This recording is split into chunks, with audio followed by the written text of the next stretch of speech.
Good morning বন্ধুরা, তোমরা সবাই কেমন আছো? আশা করছি খুব ভালো আছো আর আমিও খুব ভালো আছি।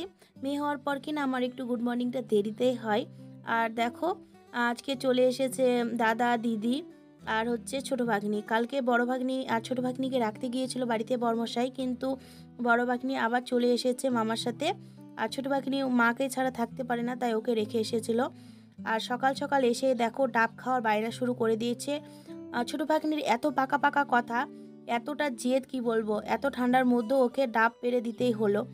আর একটা ডাব পাড়তে গিয়ে অনেকটাই ডাব পড়ে গেল, মানে 3-4টা ডাব পড়ে গেল। আর ডাবগুলো অত দূর থেকে পড়ে কিনা ফেটে গিয়েছিল, তাই দেখো থালার মধ্যে 2-3টা ডাব ধরে আছে। আর জলগুলো ছোটো ভাগ্নি কীভাবে নিচ্ছে গ্লাসে। তো চলো ভিডিওটা দেখতে থাকো, আশা করছি ভালো লাগবে।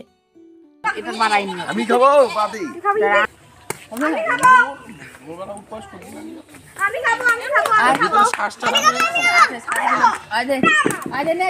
এটাতে আছে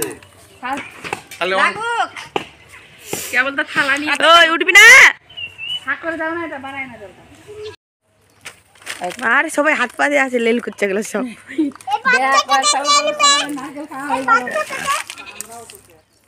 কি খাচ্ছিস রাহি? আমাকে দাও। এই বাচ্চাটাকে আনিবে একটা বড় দাও, ওই তুনা দিছে ওকে। সেই সকালে ভিডিও করেছে আর কোনো ভিডিও করা হয়নি।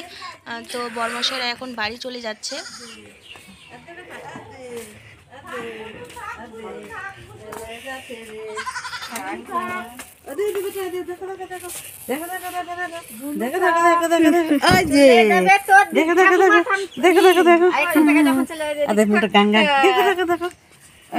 টাটা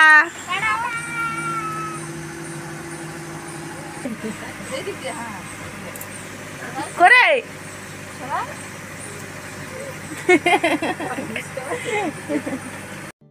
কথায় আছে বেশি হাসলে কাঁদতে হয়। তো বরমাসেরা যাওয়ার পরে মেয়েকে যখন খাওয়াতে নিয়ে আসি, ও ভালোভাবে খাচ্ছিল না আর বুকে কেমন যেন শব্দ হচ্ছিল ঘর ঘর। তো দিদিকে ডাকলাম, ও তো একটা ছোট বাচ্চা মানুষ করেছে। আর মাকে বলছিলাম, তো মাও সেভাবে ভালো বুঝতে পারছিল না। তো দিদি বলল যে ওর মনে হয় কফ বসে গেছে, তোরা ডাক্তারের কাছে নিয়ে যা। ছোট বাচ্চা তো সেই রকমভাবে কেউ বুঝতে পারে না। তো ডাক্তারের কাছে নিয়ে আসি তখনই, আর ডাক্তার বলে ওর কফ বসে গেছে, তাই মানে খেতে অসুবিধা হচ্ছিল, তাই অনেক ওষুধপত্র দিল আর বলল যে কয়েকদিন এই ওষুধটা খাও, যদি অসুবিধা হয় তাহলে আবার আসবে। তো কয়েকদিন খাওয়ানোর পরে সুস্থ হয়ে যায়, কেননা বেশি হয়নি, হালকা থাকতেই আমরা ডাক্তারের কাছে নিয়ে গিয়েছিলাম। আর আসার সময় এই জিনিসগুলো দেখতে পেলাম, তাই তোমাদের সাথে শেয়ার করলাম। জিনিসগুলো কি হয় তোমরা যদি জেনে থাকো অবশ্যই কমেন্টে জানাবে।